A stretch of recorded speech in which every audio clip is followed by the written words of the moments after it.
back. I recognize you, but I didn't spell it. Okay, I have a small presentation that I'm going to give to you, but I really am just overjoyed, really, to be here with you. And I'm overjoyed because no matter what I've found in the last 8 months since becoming a member of Rotary is that I've found like-hearted people. And that's a great thing to find out in your life when you move around in different circles and you realize that there are plenty of people just like yourself.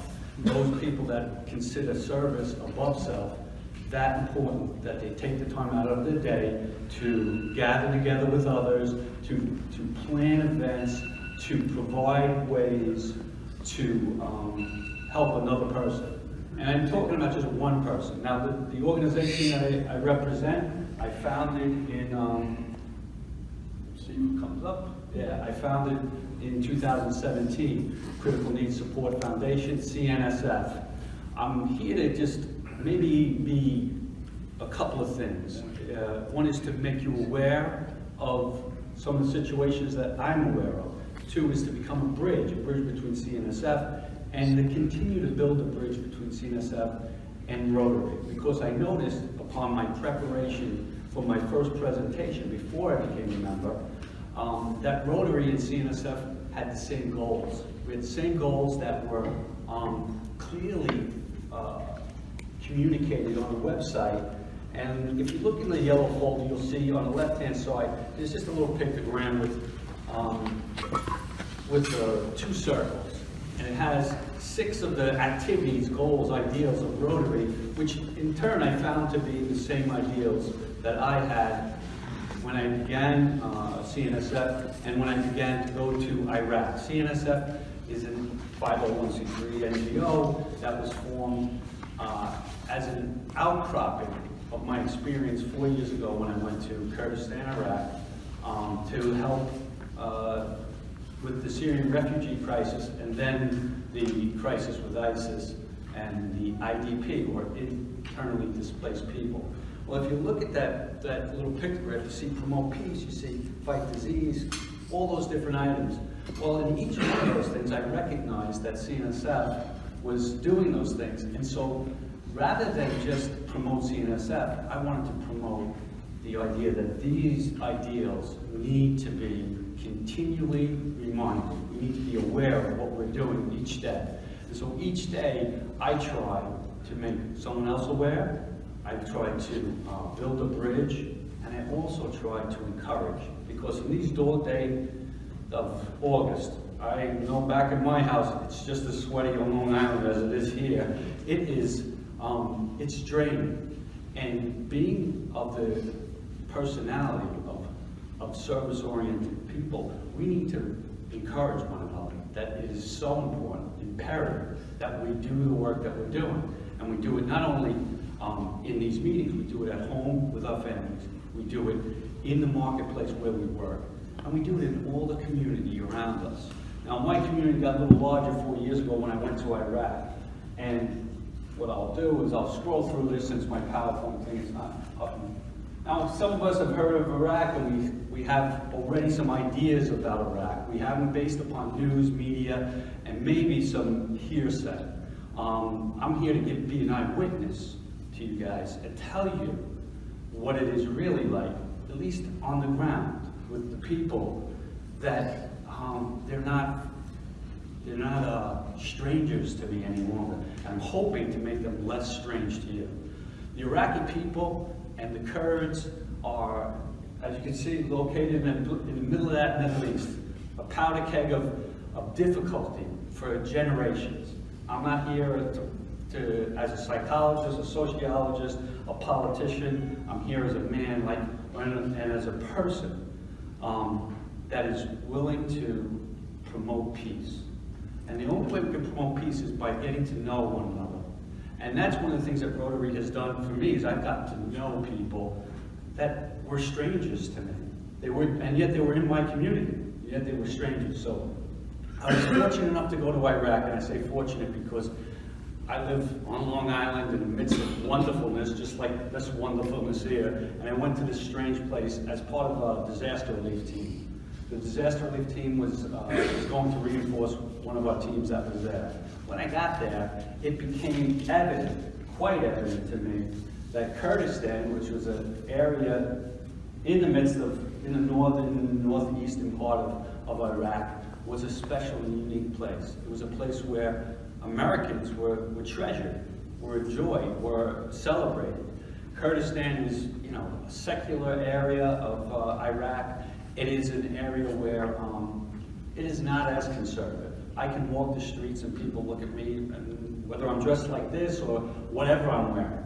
And in the same case for ladies. So it's a different place. It's not the one that you see. It's not desert. It's not everyone in hijab. And not there's any problem with that, but it's not that. It's a very much similar place, cosmopolitan in many areas. So Kurdistan became a place where I went, where I enjoyed meeting people like this. People that were suffering, that had fled ISIS, that had left all they had. And I found out that these people needed help. They need a tremendous amount of help. I went, I'm a contractor back on Long Island. I'm able to cook for a lot of people. I've been gifted with the ability to throw together, you show me some food, I'll throw together a meal for you, and it'll be halfway decent most of the time. And the other time, it'll be sustaining. So I went there knowing that I was going to cook for a lot of people like this. Well, as I began to be there in these strange places, Iraq became a little bit more aware of a place where I became aware of, in the way of what it's really like. It's like everyday life, at least on steroids. There's so many different things happening, so many things changing all the time. Government's changing, boundary lines changing, difficulties changing. Who's mad at who is changing every other day. But in the midst of that, CNSF was birthed, and it was birthed because we saw a great need. I met some young people there, and you know, I look around the room and there's not as many young people in most of these meetings that I go to. And we need to invest in young people. We need to remind them. And even if we've got to come up with solutions to the problems like the cost of being a part of groups like this, especially for young people, it's something to consider. Well, I met young people that had a heart for their people. They wanted to help. And they had this idea to start this CNSF, which is critical needs. We were there to provide critical needs, food, water, shelter. Well, we were providing in the midst of a crazy situation where ISIS was taking over land. All the NGOs, all the big ones, the UN was pulling out at the time I went the first time. And it was, let me put it this way. It was an opportunity to see the best things in people's lives. People that were willing to give up everything, service above self, for their neighbors. For some people that looks very different, because Iraq is a place that has multiple faiths. You're talking Islam, you're talking Christianity, you're talking, there are very little, but still is some Jewish population in Iraq, very small. There is Yazidi, there is Chaldean, Catholic, all different types. And yet the boundaries were broken down by the fact that ISIS had broken them down. And people needed each other. Well, we have an opportunity here in America as we see divisions and schisms happening, tribalism happening, to bridge that gap, to be able to, and all it takes is a handshake and a smile. And so, sitting here in this room are enough people to make a huge impact in the local community and in the community greater. And so I'd encourage you to shake a new hand today, to smile at a new person, to share what you have, because in the midst of that, relationships are birthed, and the ability to network, which is what Paul Harris founded this thing, I believe, about, is being able to build relationships, is the answer to the problem. The problem of division is by us being community. So I would suggest that we do that. Now, some of these pictures, interesting, but this was last year. I was in Iraq for 3 months, in September to December. This was Mosul, what it looked like. This city is a beautiful city, ancient city. devastated by the war. Some of it by ISIS's bombs, some of it by the coalition bombs. Nonetheless, these are people's homes. And that's the thing I have to employ you with, is that these are people just like me and you. They're people they're families that have children that they want better for. They're men and women that want security and stability in their communities. They didn't cause this thing. Governments and all those things that I don't want to talk about have initiated these difficulties. But I can tell you that in the midst of this mess, and it's all over, that's West Mosul, these areas, mass graves all over. And I show these pictures to start with you, sure. This area here, this is a year after liberation in a town called Bashika. I do this historically here because I want you to see the reality, but I also want you to know the reality of what it was like to be doing these kinds of things. CNSF was providing temporary shelters. We were providing water. We were involved with the UN, UNHCR, OCHA, developing programs to meet the needs. One of the programs was this, and this relates very much to those 6 items, was providing water in West Mosul, when we're going on in September through, it's continuing, this project. The 120 community water tanks, because the water structure in the Mosul city is devastated from all the bombs. So what we did was we installed community water tanks. In those water tanks were our trucking supplies were providing water for 60,000 people per month. And all this work was done through funding from Oxfam, from the UN, and from our local donors there. Also, we were taking homes that were still habitable, and we were rebuilding. All these projects were ongoing last year, 2017, and have continued into 2018. Housing right now. This program here was one that relates once again to those 6 items, windows and workers. We spoke with the locals in Mosul. We asked them what do they need. They told us that, you know, people that had homes that they were living in, they needed their windows replaced, and they needed curtains. They wanted curtains, and I said, curtains? What do we need curtains for? It didn't make sense to me, but the people explained to us that we were not only providing cover, protection from the elements, from the sun, we were providing them with dignity. And that's one of the things that is the unwritten, the unseen, the important, integral parts of the work that each one of us do in meeting the need of the community, is providing dignity. So what we did was we hired 30 men, 5 glaziers, and 25 IDPs, internally displaced people, to become trained in glazing work, window glazing. And we also hired 10 widows to fabricate the curtains. Now, these 10 widows, they had never worked before because they were raising their kids, and they were widows because of the war. And the reality of life after the war is this, that their whole culture, their whole lifestyle, especially for the widows and the orphans that have been created by this mess, is changed tremendously. But it's a great opportunity. It's a great opportunity because we can, by our efforts and energy, provide some women the opportunity to learn a trade, then also to support themselves, then also to encourage their own children for the future. Because it's in education that there is possibility, and that's what these kinds of projects will do. They educate, they promote, and encourage for a difference in the future.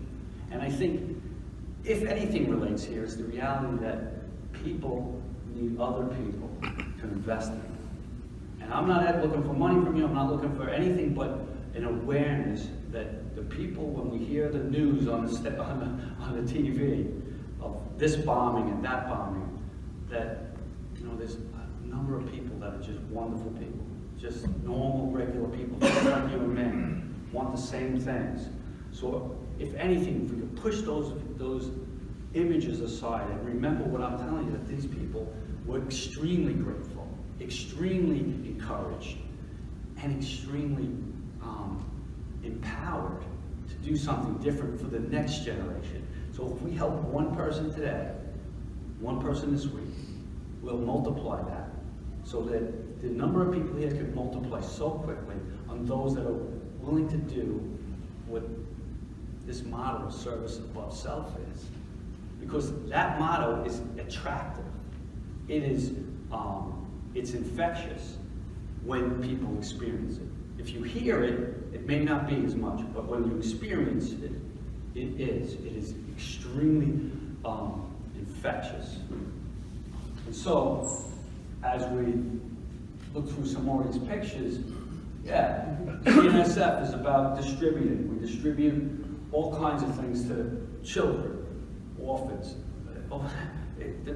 You know, the family size over there is generally 5 to 7 children, okay? Which I have 3, and that was a lot when I had my 3. But 5 to 7 is overwhelming for 2 people.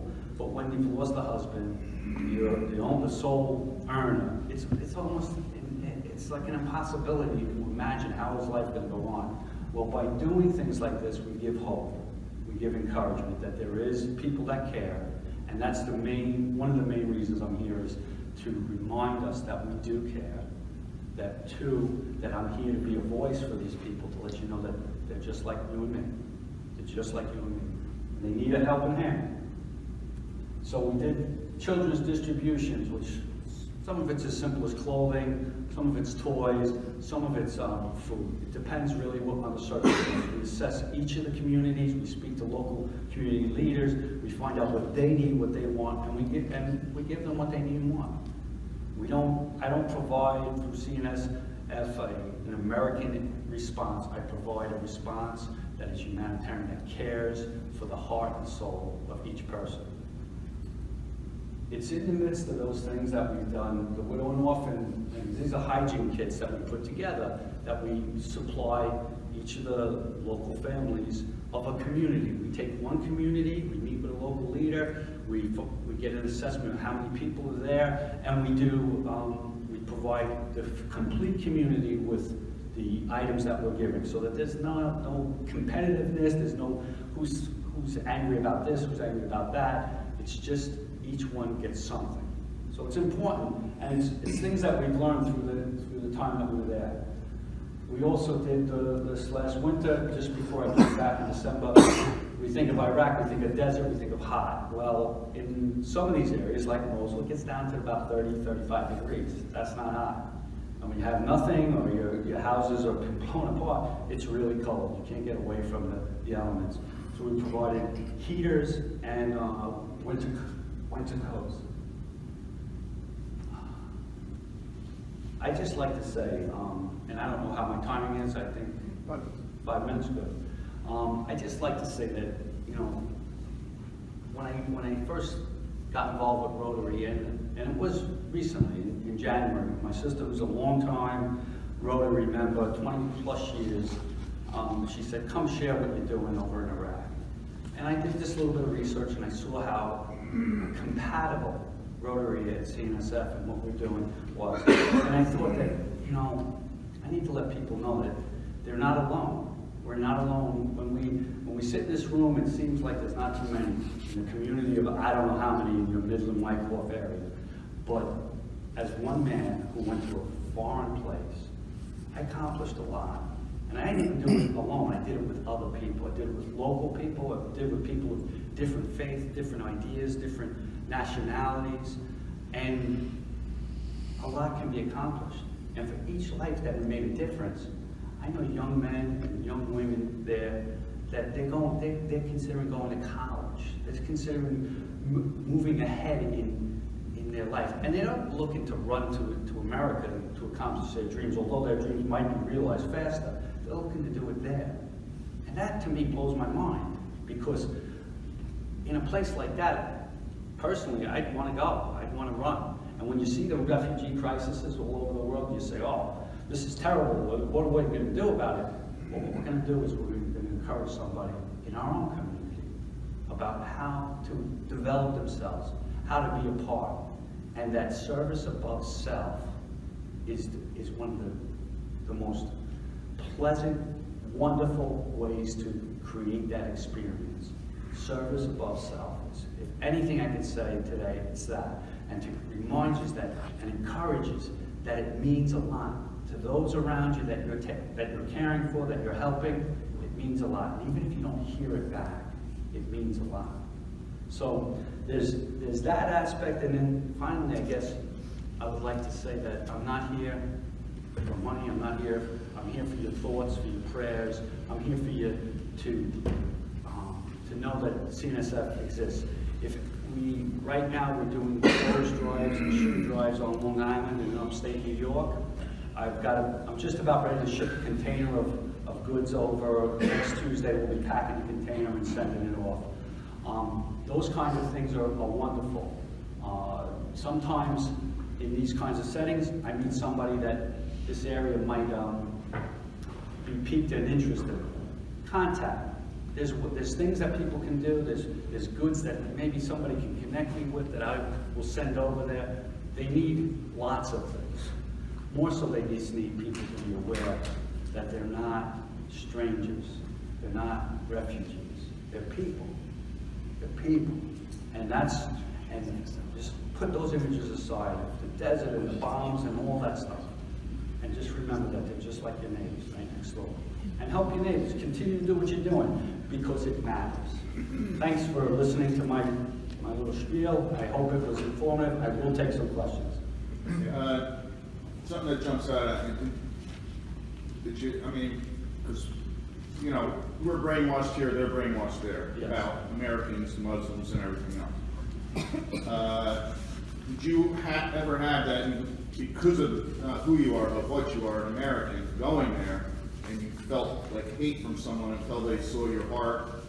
Did you see that change in anyone over there? I mean, obviously you've been changed. Yes. But have you seen that change with anybody over there, where they really did like you because of you being American, and then you saw that fall down?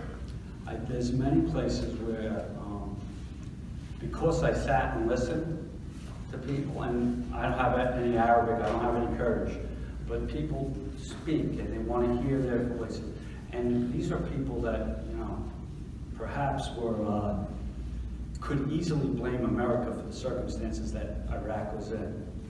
I don't know if that's true or not, but I can tell you that they were angry and upset. And when they saw that, I was, just like these pictures are startling, I was startling being there. They were startled that an American would travel this way to help, to just be there, to listen to their story, to hear them be upset. So yeah, it does change. It does change. And it changed so radically in some of the cases. These people were so hospitable to me, so kind and gracious. I brought my wife many times. My wife goes by herself now and stays in places, in homes of people, Muslims, that Were you ever in fear for your life at any time? No. fear for my life now. But Very nice people, but yes. it's not, it's all I politics. think I was talking to him though. But the only time I was in fear for my life was the last trip. I drove into Mosul just after, it was after the war was over with ISIS, and there was conflict between the Iraqi government and the Kurdish government. And as I crossed those borders where the tanks were pointing each way, and I went in as a humanitarian just going to help out, I got to a place where the Hashd-e-Shabi, which is the Iranian-backed militia, which everyone said I shouldn't be where I was. I smiled at the young men, and they smiled back at me, and I realized my fear was unfounded. Okay. It was unfounded. That was the only time where I experienced it like in my face again. Yeah. And how is it that you are able to go there? Do you need special clearance from the government? It's gotten more difficult, and that's very fluid about Iraq. Iraq is a changing place. In the past, I was able to fly into Kurdistan, Iraq, and I could be in Kurdistan, Iraq, 30 days without any visa. After the Kurds tried to have an independence vote, they did have an independence vote. The Iraqi Baghdad government has closed the airport. They just reopened it in April. But I now need to get Iraqi clearance, Baghdad clearance, which is harder. But our organization is registered in Baghdad, And so I have to wait for visas and all that kind of wonderful stuff. But if, I'm not volunteering, but if one of us wanted to just go with you, we could just go, or? You could go. Right now, in Kurdistan, right at this moment, if you want to get on a plane with me tomorrow, we could go, and I can guarantee that we can go into Kurdistan, fly in, stay 30 days, and get out. Okay. We could not travel into Iraq, which is strange since Kurdistan and Iraq are the same country. We couldn't cross that border that I crossed so many times. I need special clearance to get across. And that's changing. So. But the only thing, when you bring that, when you say that, and that reminds me of one thing, is one of the reasons I joined Rotary was because I had heard that Rotary was international, that I found out it really was international. And then I realized that there once was an Iraqi Rotary club, but it was no longer there. So I thought with these young people who were business-minded, were movers and shakers in Erbil, Iraq, that they would like to participate in Rotary. So I thought, I'm going to start a Rotary club over there. Well, lo and behold, I put in for a grant with my club, and there's a ban right now on Iraq in Rotary, which was surprising. So our grant couldn't be approved. But it gave me this impetus to speak wherever I speak in Rotaries, to say, if anybody knows how I can work towards removing and releasing that ban, because I'm willing to travel there as a person, I'll travel as a Rotarian as well.